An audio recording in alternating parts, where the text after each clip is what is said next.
Beliau itu adalah seorang paranormal yang memang dia hijrah ke Jakarta untuk bergabung dengan komunitas paguyuban paranormal mantan presiden tempo dulu.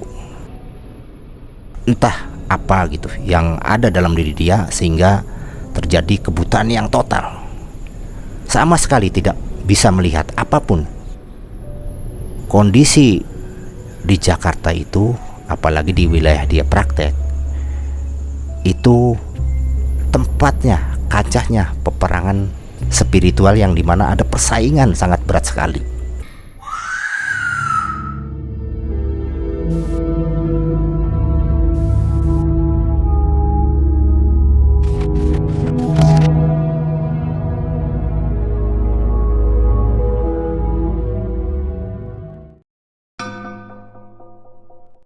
Assalamualaikum warahmatullahi wabarakatuh. Selamat berjumpa kembali dengan saya Kang Idod. Mudah-mudahan saat ini sobat melihat malam dalam keadaan sehat walafiat, diperbanyak rezekinya dan dimudahkan semua urusannya. Baiklah, malam ini saya akan mengisahkan suatu perjalanan kisah saya sekitar tahun 2004.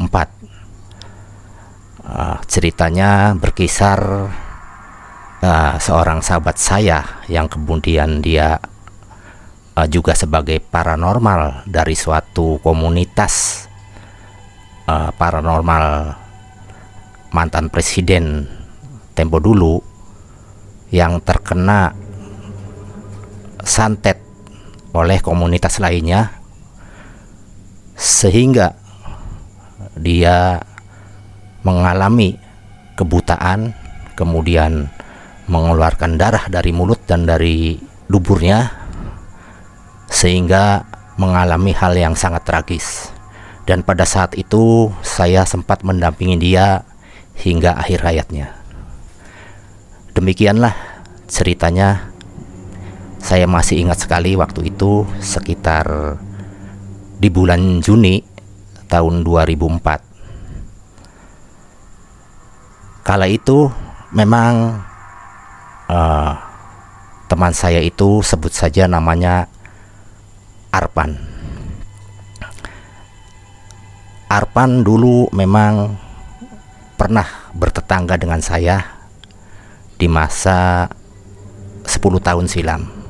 Tapi entah kenapa Pak Arpan ini kemudian pindah dari rumahnya hingga saya tidak mengetahui lagi keberadaannya, hingga bertemu lagi dengan tidak sengaja pada saat saya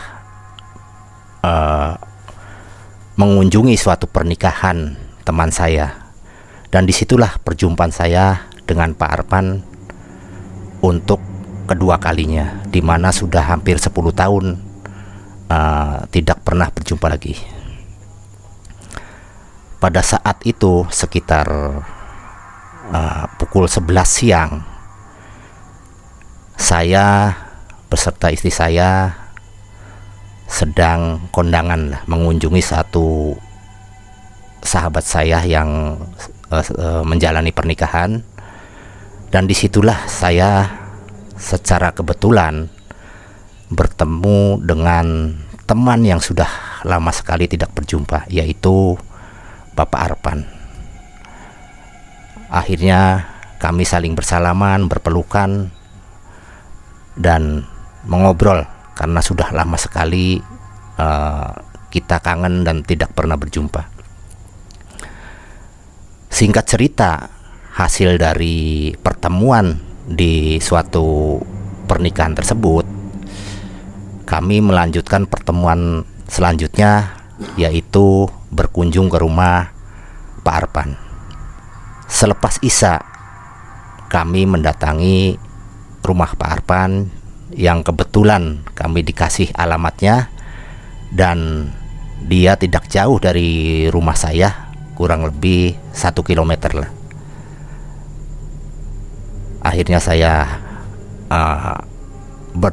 bertemu juga dengan rumah yang dituju, dan alhamdulillah Pak Arpan sudah menyambut saya. Silakan Kang Idon masuk.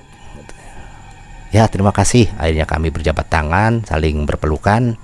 Arpan itu banyak bercerita kepada saya selama 10 tahun menghilang dari kehidupan yang ada di kampung saya. Ternyata yang selama ini saya tidak tahu, beliau itu adalah seorang paranormal yang memang dia hijrah ke Jakarta untuk bergabung dengan komunitas paguyuban paranormal mantan presiden tempo dulu. Kami asik berbincang-bincang, dari mulai berbincang-bincang mengenai pengalaman dia, akhirnya lama-kelamaan dia masuk ke wilayah-wilayah spiritual. Rasanya saya melihat dari raut muka, dari kondisi fisiknya, kondisi ekonominya, itu sangat sederhana sekali. Karena apa?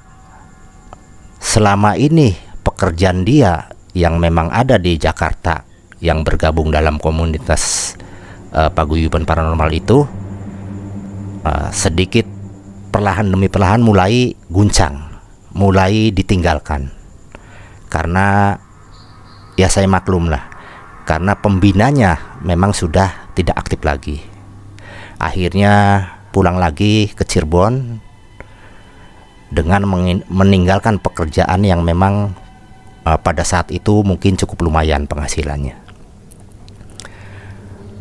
Dari 2 hari kita berkunjung, kemudian hari berikutnya kita berkunjung juga. Akhirnya terjadilah kesepakatan antara beliau dengan saya bahwa Pak Arpan itu dengan disupport saya, dia memutuskan lagi akan pergi ke Jakarta untuk mengamalkan keahliannya, yaitu membuka praktek di salah satu daerah di Jakarta.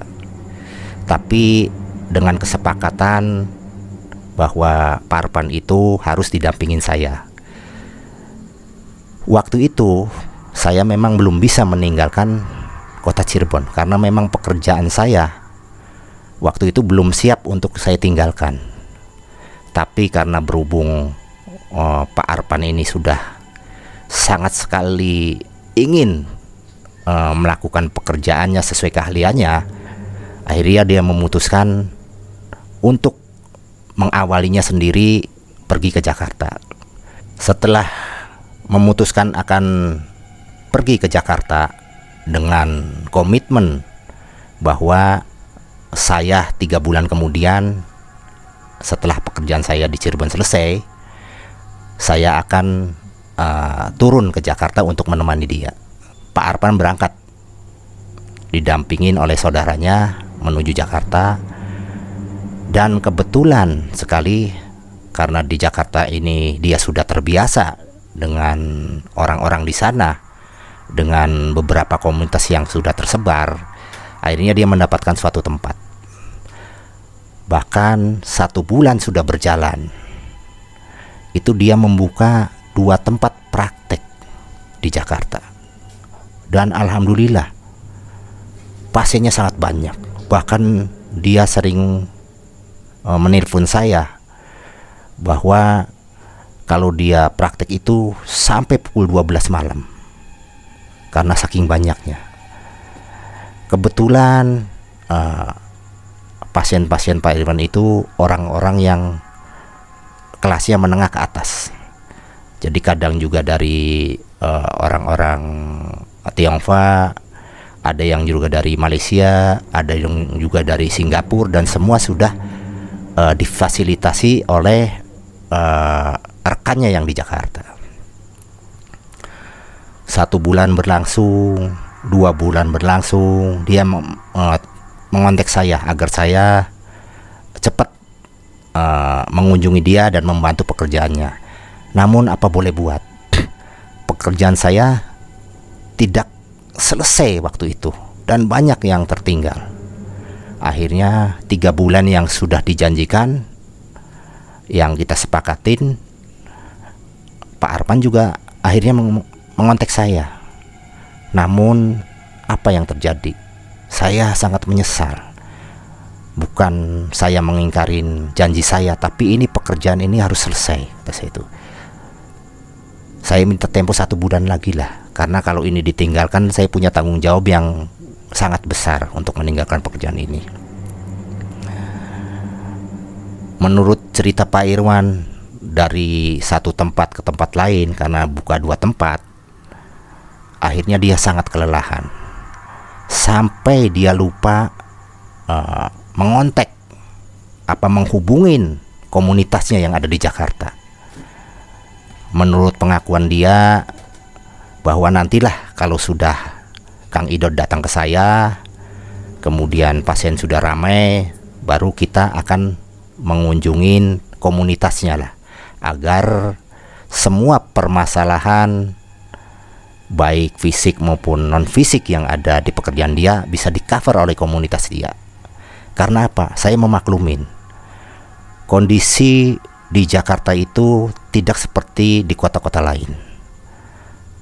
Perebutan istilahnya sih wilayah parkir aja itu sampai pertumpahan darah.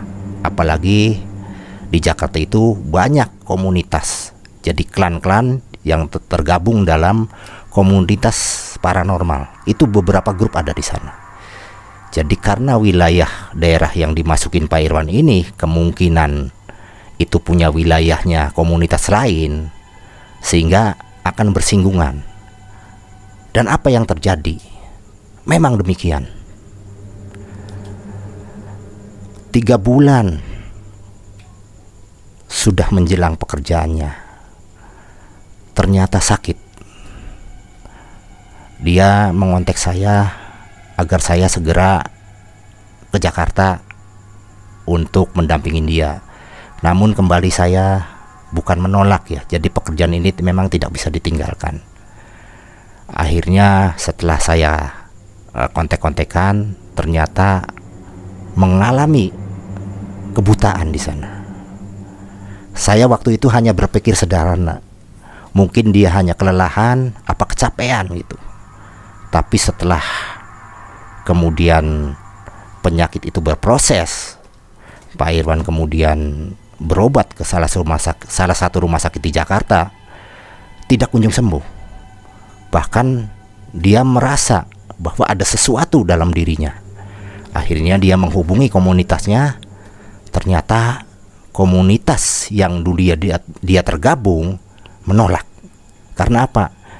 Dianggapnya bahwa Pak Arpan ini jadi tidak izin lagi untuk membuka suatu praktek di wilayah Jakarta, sehingga komunitas yang bergabung ini tidak mau bertanggung jawab. Karena permasalahan kebutaan itu tidak kunjung sembuh, akhirnya Pak Arpan itu memutuskan untuk pulang ke Cirebon. Dan saya sangat menyesal sekali. Terus terang, saya sangat menyesal. Itulah penyesalan saya yang paling dalam sampai saat ini. Saya masih ingat waktu itu, sekitar hari Sabtu pukul 2 siang, Pak Arpan pulang ke Cirebon dengan mengendarai mobil ambulan yang sudah disediakan dari rumah sakit. Akhirnya kami menjemputnya di rumahnya. Kemudian kami beserta saudaranya dan istrinya, kami memapahkan dari mobil ke dalam rumah. Dia bercerita bahwa entah apa gitu yang ada dalam diri dia sehingga terjadi kebutaan yang total. Sama sekali tidak bisa melihat apapun. Begitu juga cahaya yang ada di matahari, apapun di lampu-lampu di rumah. Semuanya gelap total. Akhirnya setelah Pak Irwan dibaringkan di kamarnya, saya pamit untuk pulang dulu dengan saya berjanji bahwa malamnya saya akan berkunjung ke rumahnya dan saya akan berusaha untuk mencari tahu apa penyebabnya. Nah, dengan sepulangnya Pak Irwan ke Cirebon, jelas 2 tempat yang ada di Jakarta itu ditinggalkan. Karena apa? Tidak bisa untuk mengobatin orang lain karena dirinya sakit. Singkat cerita, sekitar jam 7 malam selepas Bada Isya, saya bertandang ke rumah Pak Irwan seorang diri. Sungguh keadaannya sangat memprihatinkan. Akhirnya setelah kita ngobrol, kemudian berbicara mengenai awal-awal terjadinya kebutaan itu, saya mengambil keputusan. Itu juga sesuai hasil penelusuran dan deteksi saya. Ternyata ada sesuatu yang memang di luar fisik. Akhirnya saya buka cakra mahkota, kemudian buka juga cakra azannya. Hampir 7 cakra itu yang di tubuhnya saya buka. Itu karena literatur saya yang memang saya dalamin. Di luar dugaan saya, sebetulnya saya tidak punya angan-angan akan secepat itu perubahannya. Kurang lebih 15 menit setelah semua cakra di tubuh saya buka, netralin, sekonyong-konyong itu berteriak, bahkan memanggil istrinya, "Ma, saya bisa melihat, Ma, saya bisa melihat." Dia sangat girang sekali. Alhamdulillah, kata saya itu. Dan saat itu juga dia bisa menyaksikan semua penglihatannya tanpa ada sedikit pun yang terkendala. Saking gembiranya, akhirnya dia memeluk saya. Kemudian saya dijamu sama dia dengan makan bersama, semacam syukuran lah. Alhamdulillah, kata saya itu. Tapi saya terus terang ini semata-mata karena ridho Allah, kata saya itu. Dan jelas Pak Arpan sangat mengetahui hal-hal spiritual seperti itu. Setelah 2-3 hari memang perubahannya sangat membaik, dan saya juga sarankan agar dia tetap konsultasi ke salah satu dokter langganannya yang ada di kota Cirebon. Dan memang dokter menyatakan ini memang sudah pulih kembali. Akhirnya kami saling mengunjungin. Nah, dari pembicaraan-pembicaraan tersebut curhatlah kepada saya bahwa pasien-pasien yang ditinggalkan oleh dia di 2 tempat di Jakarta ini sungguh sangat membutuhkan dia. Karena apa?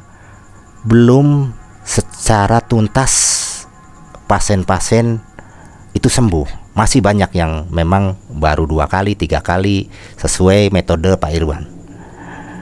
Jadi itu merasa beban karena tiap hari Pak Arpan ini mendapat telepon dari pasien-pasien yang di Jakarta. Kembali dia memanggil saya untuk berkonsultasi. Gimana nih Kang Idod? Saya kan sudah sehat, dan pasien-pasien saya yang baru setengah saya kerjakan ini belum tuntas. Nah, sekarang Kang Idod pekerjaan udah selesai kan, katanya. Ya, kurang lebih 1 bulan lagi lah, kata saya itu. Karena memang tanggung jawab Pak Arpan itu terlalu berat terhadap pasiennya, mempunyai istilahnya sih tanggung jawab yang besar dalam dirinya. Akhirnya dia memutuskan untuk kembali ke Jakarta. Dan dia berpesan kepada saya agar 1 bulan kemudian saya menyusul untuk membantu dia. Sudahlah Kang Idod, tinggalkan semua pekerjaannya. Saya jamin semua kehidupan kamu, katanya. Betul Pak, kata situ. Insya Allah lah kalau ini sedikit lagi saya pekerjaan selesai. Dan karena sesuai tanggung jawab Pak Arpan itu terhadap pasien-pasien yang luar biasa, karena pasien Pak Arpan ini dari kalangan yang menengah ke atas memang agak susah ya untuk kita untuk berbohong, berbuat yang aneh-aneh. Jadi merasa bebannya berat. Setengah bulan berlalu dan saya berjanji untuk yang kedua kalinya akan hadir ke sana. Namun belum juga 1 bulan ternyata kembali sakit. Bahkan ini sangat tragis. Dia kembali nelpon ke saya. Cepatlah ke sini. Sudah Pak, gini aja kata situ. Saya menyarankan kalau saya juga ke Jakarta tidak akan menyelesaikan masalah. Karena apa?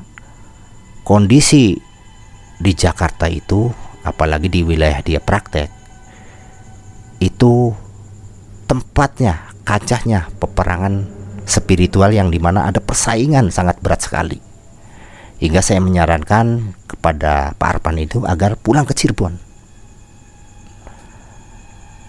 Apa yang diderita oleh Pak Arpan itu sangat menyedihkan. Dari mulutnya keluar darah, kemudian dari duburnya ini keluar berak-berak darah semua. Semua darah itu keluar. Kembali Pak Arpan itu masuk rumah sakit, salah satu rumah sakit terkemuka lah di Jakarta. Namun tidak kunjung selesai darah itu keluar. Akhirnya untuk kedua kalinya Pak Arpan itu dikirim pulang ke Cirebon dengan menggunakan ambulan. Saya menyambut seperti pada saat yang pertama dengan didampingin mobil ambulan. Kemudian saya memapah dia ke rumahnya, dan betul juga sangat memprihatinkan. Darah dari mulut tidak henti-hentinya keluar. Akhirnya coba saya untuk semaksimal saya untuk menanganin dia. Pada saat saya membaca doa, kemudian seperti biasa saya membuka cakra mahkota sampai cakra ketujuh. Yang anehnya waktu itu terlihat oleh saya, di dalam perutnya Pak Irwan itu ada semacam canting. Canting itu semacam batok kelapa yang gagangnya terbuat dari kayu, yang disebut mungkin dalam bahasa daerah itu gayung lah. Hampir saya tidak percaya penglihatan saya ini. Kok di perut ada semacam gayung tuh. Namun ya apa mau dikata, itulah yang bisa saya lihat. Ini bagaimana ini masuk waktu itu. Namun saya kembali membersihkan semua cakra-cakranya, dan ternyata di kondisi di perut itu terjadi hentakan yang luar biasa. Hampir tangan saya ini terbakar. Dia bergumam sambil berkata, "Kang Idot, tolonglah, saya nggak mau mati, saya nggak mau mati, saya nggak mau mati," katanya. Saya ngerasa terharu. Tapi apalagi yang harus saya lakukan waktu itu? Karena di samping saya melihat bentuk canting yang ada di dalam perutnya, saya juga melihat beberapa orang komunitas yang ada di Jakarta ini hampir terlihat waktu itu. Hingga kalau saya menanganin, mungkin saya tidak akan sanggup. Akhirnya saya putuskan kepada keluarganya untuk dibawa ke rumah sakit. Semua alat dipasang, termasuk detak jantung, infus, dan semua sudah dilengkapin sesuai medis yang sudah disiapkan di rumah sakit tersebut. Saya tidak mau mati. Coba Pak, baca doa Pak, baca doa Pak, kata itu. Akhirnya saya memang waktu itu memang kehilangan akal. Bagaimana lagi saya untuk berbuat, untuk menangani Pak? Saya sudah maksimal, sudah berdoa, sudah mencoba untuk menyembuhkan dalam berbagai cara, namun kembali Tuhan yang menentukan. Sungguh tragis waktu itu. Saya tidak tega waktu itu melihat posisinya. Darah kembali keluar dari mulut sampai begitu banyak sekali, sampai Pak Irwan itu ditransfusi darah. Namun sayang sekali ya, 3 hari kemudian Pak Irwan itu koma, tidak sadarkan diri. Saya kemudian di rumah mencoba berdoa, menelusurin apa yang terjadi. Luar biasa, Sobat Melihat Malam. Rasanya saya tidak sanggup lagi untuk menangani dia. Ternyata serangan pada diri Pak Arpan ini bertubi-tubi. Mungkin ada sekitar 15 sampai 20 orang yang memang menyerang dia dari sisi spiritual. Dan saya rasanya sudah angkat tangan. Dan kalau saya memaksakan diri, akibatnya seperti Pak Arpan ini. Itu yang saya hindarin. Jadi saya hanya sebatas berdoa, menghindari perselisihan dengan dia, hanya untuk menyelamatkan diri saya dengan meminta bantuan kepada Allah Subhanahu wa Ta'ala, dan juga mendoakan Pak Irwan agar diberikan keselamatan. Namun apa mau dikata, 5 hari kemudian Pak Arpan itu menghembuskan nafasnya, dan saya mendampinginya waktu itu.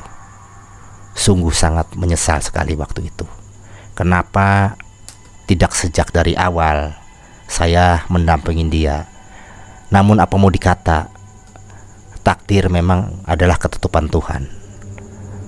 Manusia hanya bisa berikhtiar, tapi Allah Subhanahu wa Ta'ala yang menentukan takdirnya. Jadi introspeksi juga buat saya pribadi maupun buat yang lain-lainnya.